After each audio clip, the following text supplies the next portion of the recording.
concert, the music's playing, and even if it started raining, you won't hear this boy. Hi guys, how's it going? Everybody's having an amazing day. It's a beautiful one. Beautiful day. Love that song. It's peppy. Get you going. Alright. So today, the day of days. We're going to be talking about trig ratios of special angles. The unit circle, where radius is 1, can be used to help you find the trig ratios of any of the quadrantal angles, right? So if you think about your circle here, you got your radius of 1. You've got all your points. This point here is 1, 0, 0, 1, negative 1, 0, and 0, negative 1, like that. Well, what we're going to do is use the x, y, and r values of the points here and find really any trig ratio we want. Now, excuse me, we did kind of some of this already with the unit circle when we first got it. This is really going to be just a review for section 1-5 because I've already given you most of what you need to do this. So, for example here, you sine of 180 degrees. Remember, sine is y over r, right? So the sine of 180 degrees is 0 over 1, which is 0. So it's the y value for 180 degrees. All right. B here, the cosine of 180 degrees is the x value, right? That's negative 1. That's because x over r, right? X over r, let me zoom in a little bit here, is going to be negative 1 over 1 there. So it's negative 1. So you can kind of see where these come from. And then you get into cotangent of 270. Now remember, cotangent was x over y. It's the opposite of tangent. Cotangent was x over y. Now at 270 degrees down here, x over y puts you at 0 over negative 1, which is 0. So the cotangent of 270 is 0. Then you got the tangent of 90. Ooh, this one's interesting because tangent, if you'll remember, is y over x, right? Y over x. Go to 90 degrees, your y value is 1 and your x value is 0. So I've got 1 over 0. That should be a big old red flag there. I'm sorry, I should have wrote that that's y over x. I'll put that out here. Tangent is y over x, remember that. But 1 over 0 should be a huge red flag. So what I'm going to do is write that that is, of course now that's in the way. Good grief. Come on, Mr. Ballard. Undefined means it does not exist. You actually can't do it. It's undefined. Being defined would mean that it does exist, it is there, and it's an actual point, like any one of A, B, or C. These are all defined points. Undefined means we are dividing by 0. It doesn't exist. All right, so cosecant is r over y, right? It's the reciprocal of sine. It's the take sine and flip it, and you get cosecant. So you got r over y is going to be, this is pi over 2, which is up here. Radius is 1, y is 1, so it's 1 over 1, which is 1. Then you've got secant of 2 pi. Remember, secant is the opposite of, or excuse me, the reciprocal of cosine, r over x. Just so you're aware, there is a difference between opposite and reciprocal. Opposite deals with positive and negative in math. Reciprocal deals with flipping a fraction. Just keep that in mind, all right? We want to make sure we're using the right vocabulary here. So 2 pi is right here. R over x, r is 1, x is 1 at 2 pi. So you got 1. All right? So let's find the trig ratios for 45 degrees. Now see, this is where we're going to get to jump ahead a little bit because we already know this. We know that this triangle from our earlier lesson is 1, 1, square root of 2, right? So the sine of 45 is y over r, which is 1 over the square root of 2. So that means that the sine of 45 is we have to multiply by the square root of 2 on top and bottom. So that'd be the square root of 2 over 2. Now if you had a unit circle handy, which I don't know that I actually do. I don't. I'm so sorry. But if you have yours handy, if you want to pause it and get it out real quick, if you look at the y value for 45, it's the square root of 2 over 2. All right, the cosine value for 45, again, is 1 over the square root of 2. This is where they come from, remember?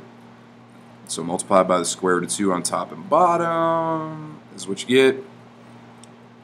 The tangent of 45 is y over x. 1 over 1, which is 1. Now the good thing about these is with cosecant, remember it's the reciprocal of sine, right? Cosecant, I can just take 1 over the square root of 2 and flip it, and I get the square root of 2 over 1, which is just the square root of 2. Same thing for secant 45. 1 over the square root of 2, flip it, and you get the square root of 2 over 1, which is just the square root of 2. Cotangent, you take your tangent and flip it. 1 over 1 is still 1 over 1 when we flip it, so it's still 1.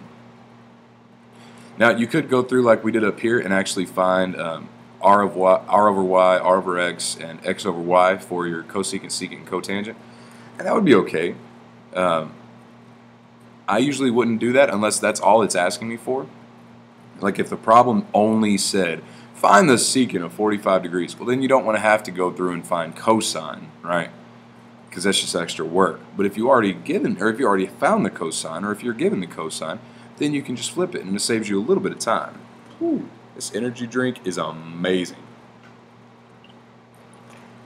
I am shaking with anticipation at the prospect of trig ratios. It's amazing. Okay, 30 degrees. You guys remember this was 1, 2 on the hypotenuse, square root of 3 down here, right? So the sine of 30 is going to be y over r, which is 1/2. Cosine of 30 is x over r, which is the square root of 3 over 2. Again, if you look at your unit circle, you already knew that because it's the x value for your unit circle, if we will remember that. Tangent of 30 is going to be y over x. That's 1 over the square root of 3. So when you fix that, it's the square root of 3 over 3. So I can blast through these pretty quick here. Cosecant is 2 over 1 because it's the reciprocal of sine. Secant is the reciprocal of cosine, so that's going to be 2 over the square root of 3. And we have to fix that.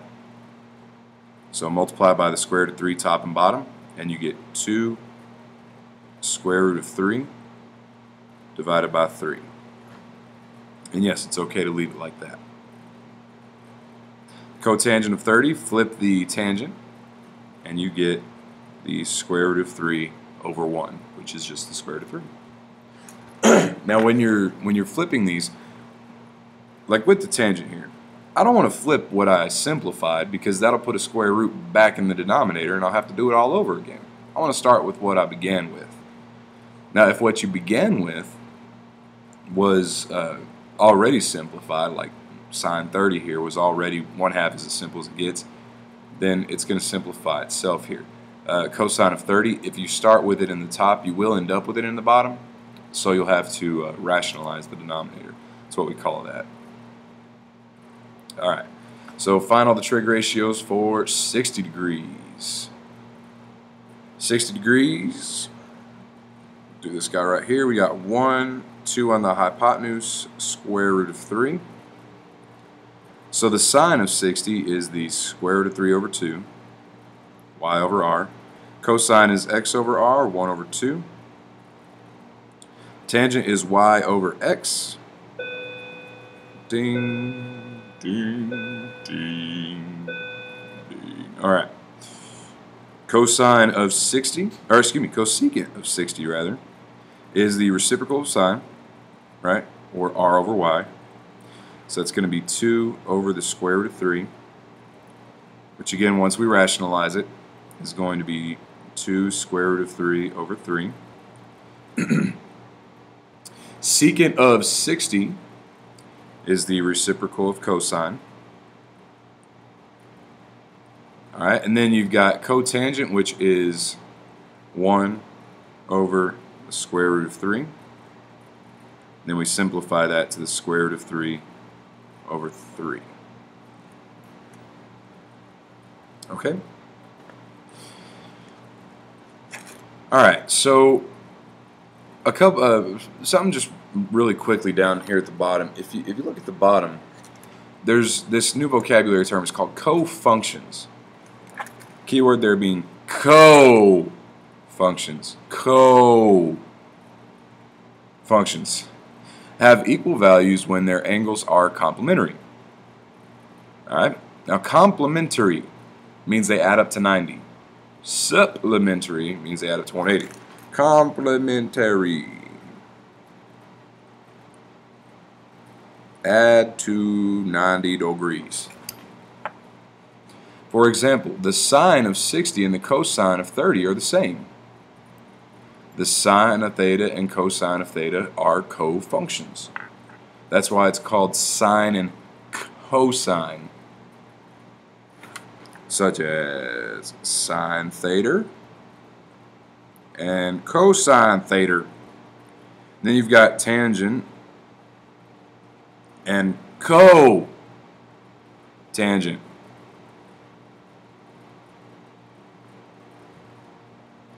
And then you've got secant and cosecant. Get how those co's work? Okay. This is just a shortcut. If you can remember this, fantastic. If not, you can always do it the long way. I'll show you how to use that a little bit later. Alright, last page. Ooh, we're going to get done with this one. The trig ratios for special angles can be easily memorized by organizing them into a table. For your 30 degrees, your sine was 1/2. For your 45 degrees, your sine was the square root of 2 over 2. And this was the square root of 3 over 2. 1, square root of 2, square root of 3. All divided by 2. Cosine was the square root of 3 over 2, square root of 2 over 2, and 1 over 2. This was the square root of 3 over 3. This was 1, and this was the square root of 3. Now that one's curious. If you actually take the square root of 3 over 3 and multiply it by the square root of 3, you actually get 1. You get 3 over 3, which is 1. And then if you multiply that one by the square root of 3, you get the square root of 3. So that's kind of how you go on the bottom there. So yeah, you could easily set them up and you could easily memorize them. And you will, whether by design or by default, you will memorize them. So very quickly, you could say the sine of 30 degrees is 1/2. I use this table right up here. Sine of 30, 1/2. Bam. Cosine pi over 4, square root of 2 over 2. Tangent of pi over 3, go to tangent, go to pi over 3, square root of 3. Secant of pi over 6, now this is interesting. Secant of pi over 6, go to pi over 6, look at cosine and flip it. 2 over the square root of 3, which is the 2 square root of 3 over 3. Cosine of pi, well, that one's not on there. Cosine of pi is the x value at pi, right? X value at pi is -1. The cotangent of 90 degrees. Now the cotangent, if you remember cotangent, about this, 0,1. Very quickly, it's going to be 0. Cotangent is x over y, 0 over 1, which is 0. Got it!